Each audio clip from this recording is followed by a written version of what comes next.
Hello friends, Karthik Deepa serial August 11 நாளைக்கான எபிசோடுக்கான ஒரு prediction review தாங்க இந்த வீடியோவில் பார்க்க போகிறோம்.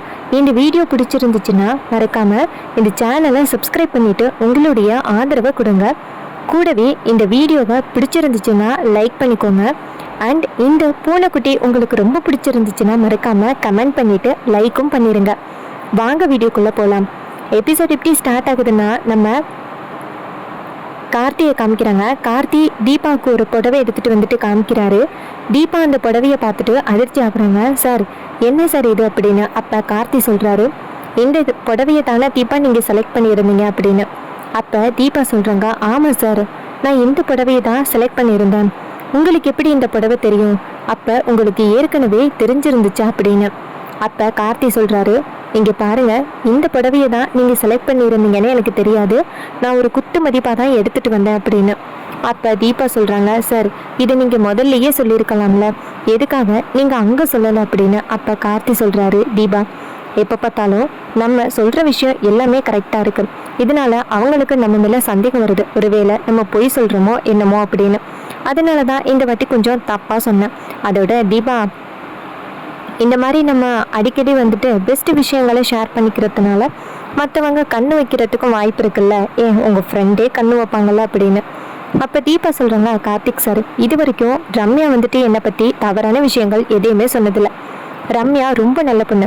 நீங்கள் ரம்யாவை பற்றி தெரிஞ்சிக்க வேண்டியது இன்னும் நிறையா இருக்குது அப்படின்னு. அப்போ கார்த்தி சொல்கிறாரு, இல்லை தீபா, ரம்யாவுக்கு கல்யாணம் ஆக போகுது. இந்த நேரத்தில் அவங்களுக்கு முன்னாடி நம்ம தான் பெஸ்ட் அப்படின்னு காமிக்கிறது ரொம்ப தப்பு தீபா. அதனால தான் நான் அந்த இடத்துல உங்களுக்கு பிடிச்சமான கலரு தெரிஞ்சும் நான் சொல்லாமல் இருந்தேன் அப்படின்னு. அப்போ ரம்யா சொல்கிறாங்க, தீபா சொல்கிறாங்க, சரி சார், பரவாயில்ல, ரம்யா ஃபீல் பண்ணக்கூடாது அப்படிங்கிறதுக்காக தானே சார் நீங்கள் அப்படி சொல்லியிருக்கீங்க அப்படின்னு நம்ம தீபா சொல்கிறாங்க. கார்த்தி சொல்கிறாரு, சரி தீபா, இந்த மாதிரி போட்டியெல்லாம் மறுபடியும் எதுவும் நடத்தாதீங்க அப்படின்னு. அப்போ தீபாவும், சரிங்க சார், உங்கள் விருப்பம், இனிமேல் நாங்கள் எந்த போட்டியும் நடத்த மாட்டோம் அப்படின்னு நம்ம தீபா சொல்கிறாங்க. அப்போ நம்ம கார்த்தி தீபா கிட்ட, சரி தீபா, எனக்கு ஒரு முக்கியமான வேலை இருக்குது, நான் போகவா அப்படின்னு. அப்போ தீபா சொல்கிறாங்க, ஒரு நிமிஷம் பொறுங்க அப்படின்னு. அப்போ தீபா கேட்குறாங்க, கார்த்தி கேட்குறாரு, ஏன் தீபா நிற்க சொல்கிறீங்க, ஏதாவது முக்கியமான விஷயமா சொல்லுங்க அப்படின்னு. அப்போ தீபா சொல்கிறாங்க, சார், என்ன நடிக்கிறீங்களா? எனக்கு என்ன கலர் பிடிக்கும் அப்படின்னு உங்களுக்கு நல்லாவே தெரிஞ்சிருக்கு. அப்போ உங்களுக்கு என் மேலே லவ் இருக்குது. எனக்கு என்ன பிடிக்கும் என்ன பிடிக்காது அப்படிங்கிறத நீங்கள் தெரிஞ்சு வச்சுருக்கீங்க. ஆனால் என்கிட்ட சொல்ல மறைக்கிறீங்க அப்படின்னு. அப்போ கார்த்தி சொல்கிறாரு, இங்கே பாருங்கள், நான் ஒரு குத்து மதிப்பாக தான் எடுத்துகிட்டு வந்தேன், இதில் என்ன இருக்குது அப்படின்னு. அதுக்கு தீபா சொல்கிறாங்க, சார், பொய் சொல்லாதீங்க, நீங்கள் என்னை லவ் பண்ணுறீங்கன்னு எனக்கு நல்லாவே தெரியும், ஆனால் நீங்கள் மறைக்கிறீங்க. இப்போ உண்மையை சொல்ல போகிறீங்களா இல்லையா அப்படின்னு. அப்போ கார்த்தி சொல்கிறாரு, இங்கே பாருங்கள் தீபா, இப்படி புடவையெல்லாம் கரெக்டாக செலக்ட் பண்ணால் லவ் பண்ணுறாங்க அப்படின்னு அர்த்தம் கிடையாது. என் பெஸ்ட் ஃப்ரெண்ட்ஸ் கூடயே கரெக்டாக வந்துட்டு அவங்களோட கலர் தெரிஞ்சிருக்கும்ல. நீங்கள் என்னுடைய பெஸ்ட் ஃப்ரெண்டாக தானே இருந்தீங்க ஃபஸ்ட்டு. ஸோ உங்களுடைய கலர் எனக்கு தெரிஞ்சிருக்கிறதுக்கு வாய்ப்பு இருக்குது, பிடிச்ச கலர். ஸோ அதை வச்சு கூட நான் சொல்லியிருக்கலாம். இந்த மாதிரி பிடிச்ச கலர் சொல்லணும்னா அது லவ்வராக தான் இருக்கணும் அப்படின்னு அவசியம் கிடையாது. சில பெஸ்ட் ஃப்ரெண்ட்ஸுக்கு கூட அவங்களுடைய பிடிச்ச கலர் தெரிஞ்சிருக்கிறதுக்கு வாய்ப்பு இருக்குது. ஸோ நான் பெஸ்ட் ஃப்ரெண்ட் அப்படிங்கிற முறையில் தான் கரெக்டான புடவையை எடுத்துகிட்டு வந்தேன், லவ்வர் அப்படிங்கிற முறையில எல்லாம் நான் எடுத்துகிட்டு வரல அப்படின்னு சொல்லிட்டு கார்த்தி அந்த இடத்துலேருந்து போகிறாரு. இதை கேட்டுட்டு தீபா செம்ம டென்ஷன் ஆகுறாங்க. இவர் பண்ணுறது வர வர எனக்கு பிடிக்கவே இல்லை, வர வர லவ்வே இல்லை அப்படிங்கிற மாதிரி பேசுகிறாரு. சே அப்படின்னு சொல்லிட்டு தீபா கோவமாக உட்காந்துருக்காங்க. அப்போ கார்த்தி நேராக தீபா கிட்ட வந்துட்டு, என்ன பெஸ்ட் ஃப்ரெண்டு கோவமா அப்படின்னு.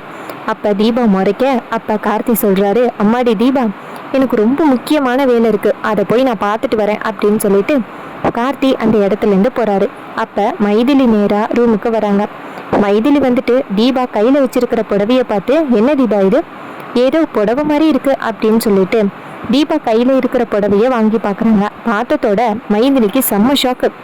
என்ன தீபா இது, இந்த புடவையை தானே நீ செலக்ட் பண்ணி வச்சுருந்த, அதோட கார்த்தி வேறு கலரை சொன்னதுனால அந்த புடவையை எடுத்துக்கிட்டியே, உனக்கு பிடிச்ச புடவையை வச்சுட்டு, ஆனால் இந்த புடவை எப்படி உன் கைக்கு வந்துச்சு அப்படின்னு. அப்போ தீபா சிரிச்சுக்கிட்டே, கார்த்திக் சாரை தான் இந்த புடவையை எனக்காக எடுத்துகிட்டு வந்திருக்காரு அப்படின்னு. அப்போ மைதிலி சொல்கிறாங்க, என்ன தீபா சொல்கிறான், அப்போ க்ரீன் கலர் சொன்னார், இப்போ உனக்கு பிடிச்ச புடவையை எடுத்துகிட்டு வந்திருக்காரு, என்ன நீ கால் பண்ணி கேட்டியா அப்படின்னு. அதுக்கு தீபா சொல்கிறாங்க, இங்கே பாருங்க நீ, நான் யாருக்கிட்டேயும் ஃபோன் பண்ணி சொல்லவே இல்லை எனக்கு இந்த புடவை தான் பிடிச்சிருக்கு அப்படின்னு. கார்த்திக் சார் தான் எனக்கு பிடிச்ச கலரை வந்து ஆல்ரெடி தெரிஞ்சு வச்சுக்கிட்டு அவர் வேணுக்கும்னே கலரை மாற்றி சொல்லியிருக்காரு. இது உங்கள் யாருக்குமே தெரியல, எனக்கு கூட தெரியல அப்படின்னு.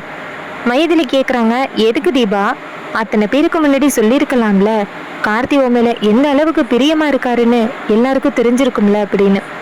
அப்போ தீபா சொல்கிறாங்க, அங்கே தான் கார்த்திக் சார் ஒரு டெஸ்ட் வச்சுருக்காரு. ஒருவேளை அந்த இடத்துல கார்த்திக் சார் சரியான கலரை சொல்லியிருந்தா எல்லாருமே வந்து ரொம்ப பொறாமப்படுவாங்களாம். நானே கார்த்திக் சார் எந்த அளவுக்கு அண்டர்ஸ்டாண்டிங்காக இருக்கோம் அப்படின்னு. ஒருவேளை கார்த்திக் சொல்லாமல் இருந்திருந்தாதான் இந்த மாதிரி சரி நார்மலான கப்பல் அப்படின்னு நினச்சிப்பாங்க. ஒரு வேளை சொல்லியிருந்தா அதுவே யாராவது கண்ணுப்பட்டு ஏதாவது ஆக்கிடுச்சுன்னா என்ன பண்ணுறது அப்படின்னு தீபா சொல்ல, அப்போ மைதிலி சொல்கிறாங்க, நீ சொல்கிறதும் கரெக்டு தான் தீபா, ஒருவேளை ரம்யா கூட உன்னை பார்த்து ரொம்ப பொறாமப்படலாம்ல அப்படின்னு. இதை கேட்டுட்டு தீபா சொல்கிறாங்க, நீங்கள் ஒன்றா ரம்யாவையே திட்டிக்கிட்டு இருக்கீங்க, எனக்கு ரம்யா மேலே அந்த அளவுக்கு சந்தேகம்லாம் வரவே இல்லை, ஆனால் நீங்கள் எப்போ பார்த்தாலும் ரம்யாவையே குறை சொல்லிக்கிட்டு இருக்கீங்க. இங்கே பாருங்கள், ரம்யாவுக்கு கூடிய சீக்கிரம் கல்யாணம் ஆக போகுது, நீங்கள் ஏன் இன்னுமே வந்து ரம்யாவை பற்றி தவறாக சொல்கிறீங்க அப்படின்னு. மைதிலி சொல்கிறாங்க, எல்லாமே ஒரு காரணத்துக்காக தான்.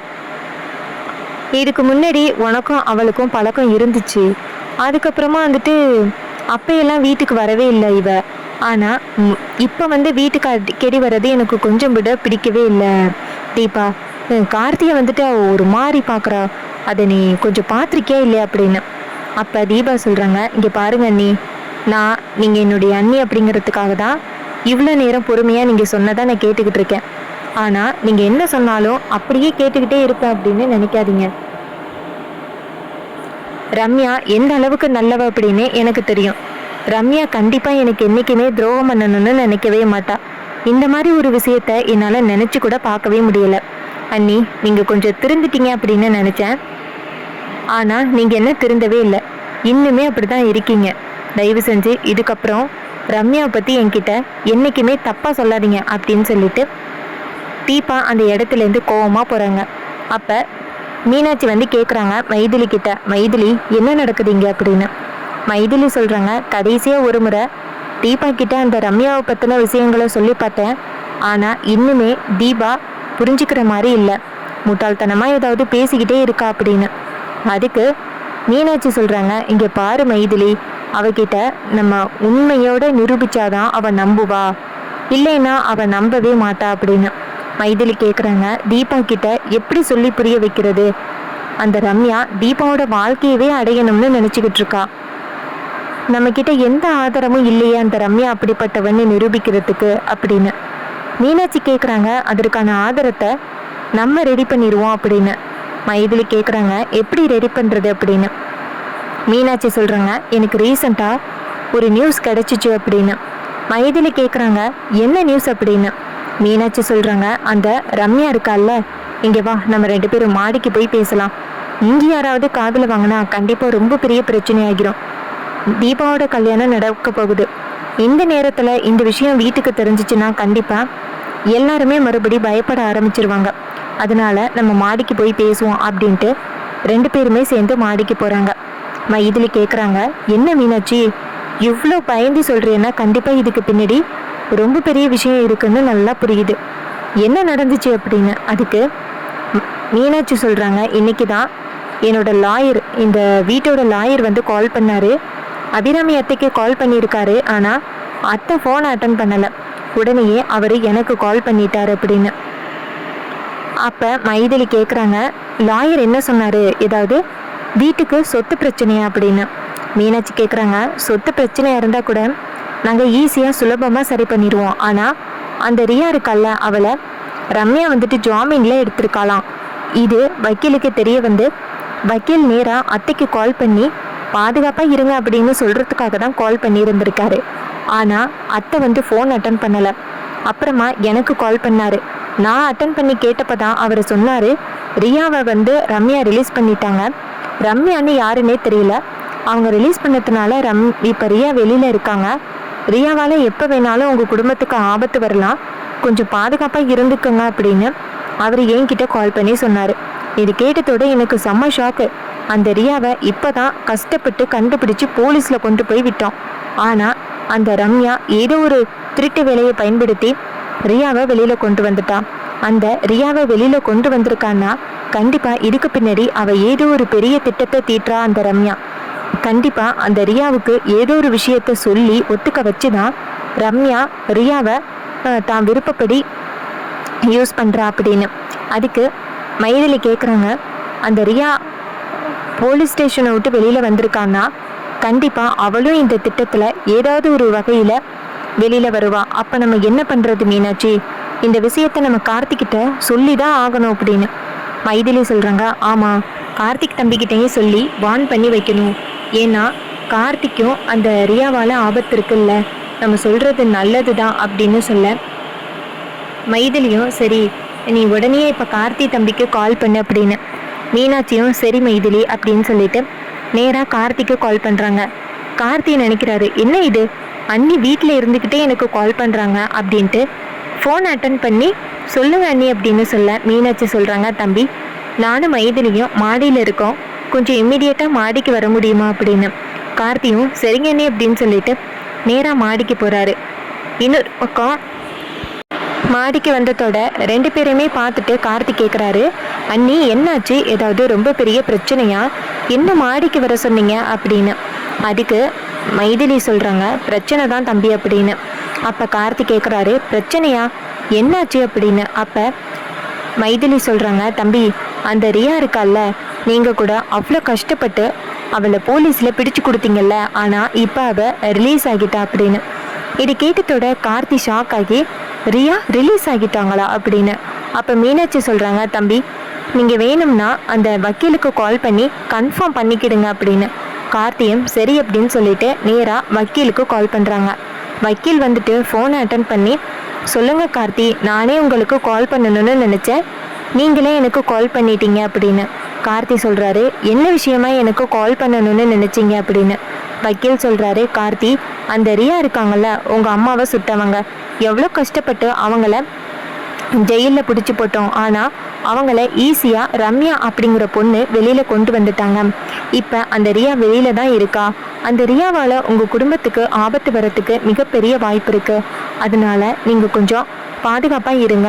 உங்கள் வீட்டில் உங்கள் கல்யாணம்னு கேள்விப்பட்டேன் உங்களுக்கு, அந்த கல்யாண ஃபங்க்ஷனில் ரியா பிரச்சனை பண்ணுறதுக்கு வாய்ப்பு இருக்குது. அதனால் கொஞ்சம் பாதுகாப்பாக இருங்க தம்பி. ஏற்கனவே உங்கள் அம்மா செத்து பொழைச்சிருக்காங்க, இப்போ மறுபடியும் அந்த ரியாவால் ஏதாவது பிரச்சனைன்னா அது உங்கள் குடும்பத்தால் தாங்கிக்க முடியாது தம்பி, கொஞ்சம் பாதுகாப்பாக இருங்க அப்படின்னு. இதை கேட்ட கார்த்தியும், ரொம்ப நன்றி வக்கீல் சார், இந்த விஷயத்தை நீங்கள் என்கிட்ட சொன்னதுக்கு அப்படின்னு. வக்கீல் சொல்கிறாரு, சரிங்க தம்பி, இந்த விஷயத்தை பற்றி நான் ஏற்கனவே உங்கள் மூத்த அண்ணி மீனாட்சி கிட்ட சொல்லிட்டேன், சொல்லி கொஞ்சம் பாதுகாப்பாக இருக்க சொன்னேன் அப்படின்னு. கார்த்தி சொல்கிறாரு, இப்போ தான் அண்ணி இந்த விஷயத்தை பற்றி என்கிட்ட சொன்னாங்க, அதை உடனே உங்ககிட்ட கன்ஃபார்ம் பண்ணுறதுக்காக தான் கேட்டேன் அப்படின்னு. வக்கீல் சொல்கிறாரு, கார்த்தி நான் சொல்கிறது உண்மை, அந்த ரியா வெளியில் தான் இருக்காங்க, அந்த ரியாவால் உங்களுக்கு ஆபத்து வரும் அப்படின்னு. இது கேட்டதோட கார்த்தியும் சரிங்க நான் பார்த்துக்கிறேன் அப்படின்னு சொல்லிட்டு ஃபோனை கட் பண்ணிவிட்டு நேராக மீனாட்சி கிட்ட, அண்ணி அந்த ரியா வெளியில் வந்துட்டா, இதனால நம்ம குடும்பத்துக்கு ஆபத்து இருக்க போகுதே அப்படின்னு. அப்போ மீனாட்சி சொல்கிறாங்க, தம்பி பேசாமல் கல்யாணத்துக்கு போலீஸ் செக்யூரிட்டி கேட்டா என்ன அப்படின்னு. கார்த்தி சொல்கிறாரு, சரிங்க அண்ணி நான் அதை பற்றி சொல்கிறேன் அப்படின்னு சொல்கிறாரு. அப்போ மைதிலி சொல்கிறாங்க, தம்பி அந்த ரம்யா தான் ரியாவை ரிலீஸ் பண்ணிட்டான்னு சொல்கிறாங்க, உங்களுக்கு ரம்யா மேலே எந்த கோவமும் இல்லையா அப்படின்னு. அப்போ கார்த்தி சொல்கிறாரு, அண்ணி எனக்கு அந்த ரம்யா எப்படிப்பட்டவங்கன்னு தெரியும் அப்படின்னு.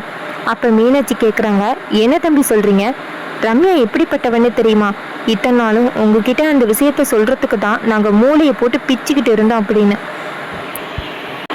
அப்போ கார்த்தி கேட்குறாரு, என்ன ரம்யாவை பற்றி என்கிட்ட சொல்லணும்னு நினச்சிங்களா அப்படின்னு.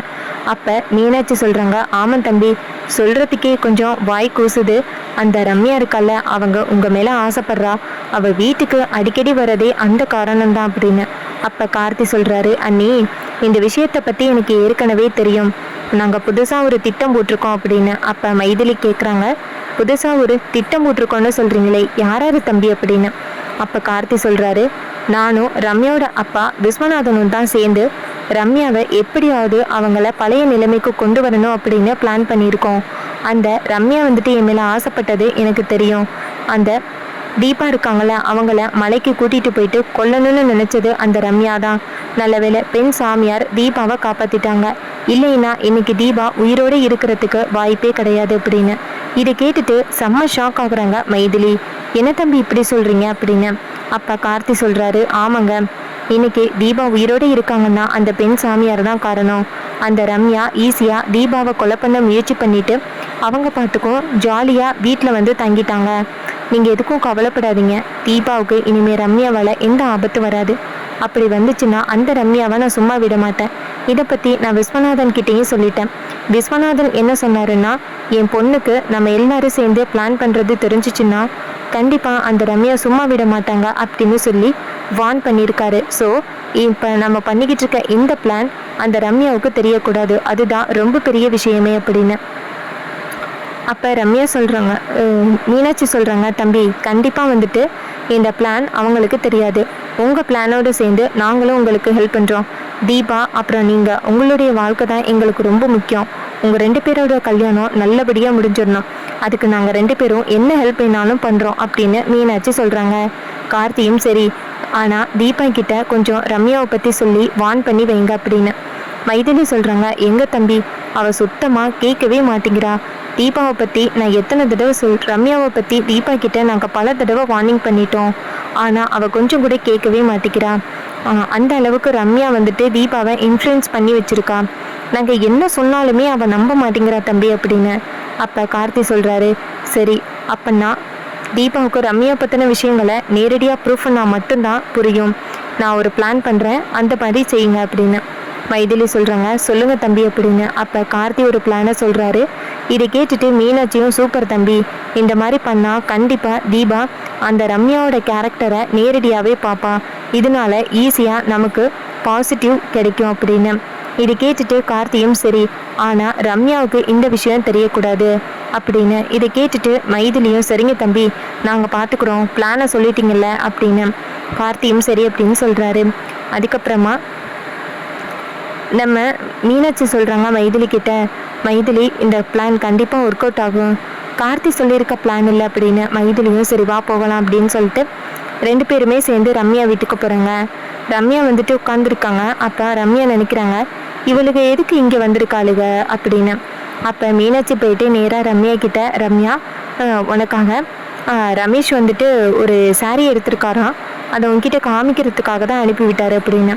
அப்போ ரம்யா டென்ஷன் ஆகி, எப்போ பார்த்தாலும் ரமேஷ் ரமேஷ், தயவு செஞ்சு அவன் பேரை சொல்லாதீங்க, அவன் பேரை கேட்டாலே எனக்கு செம்ம கோவம் வருது, நீங்களும் என்கிட்ட தயவு செஞ்சு அடி வாங்கிடாம போயிருங்க அப்படின்னு.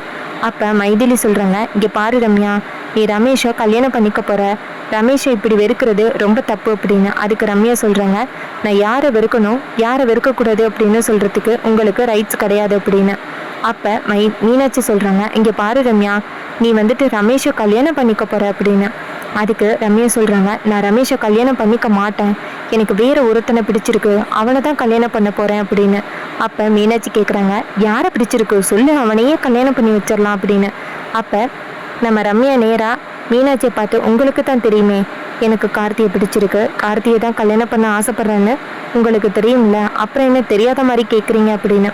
இதை கேட்டுட்டு மைதிலி நினைக்கிறாங்க, இதை தானடி நாங்கள் எதிர்பார்த்தோம், நீ சொல்ல வேண்டியதை சொல்லிட்டியல்ல, இதை கொண்டு போய் காமிக்க வேண்டியவங்க கிட்ட காமிச்சு உன்னைய சும்மா விட மாட்டாண்டி அப்படின்ட்டு மைதிலி நேரம் மீனாட்சி கிட்ட, மீனாட்சி இதுக்கு மேலே இவகிட்ட பேசி எந்த பிரயோஜனமும் இல்லை, வா போகலாம் அப்படின்னு சொல்லிட்டு 2 பேருமே சேர்ந்து வீட்டுக்கு கிளம்புறாங்க. ரம்யா நினைக்கிறாங்க, இவளுக்கு வேணுக்கும்னே வந்து என்னை வெறுப்பேற்றுட்டு போகிறாளுங்க அப்படின்னு ரம்யா காண்டாகிறாங்க.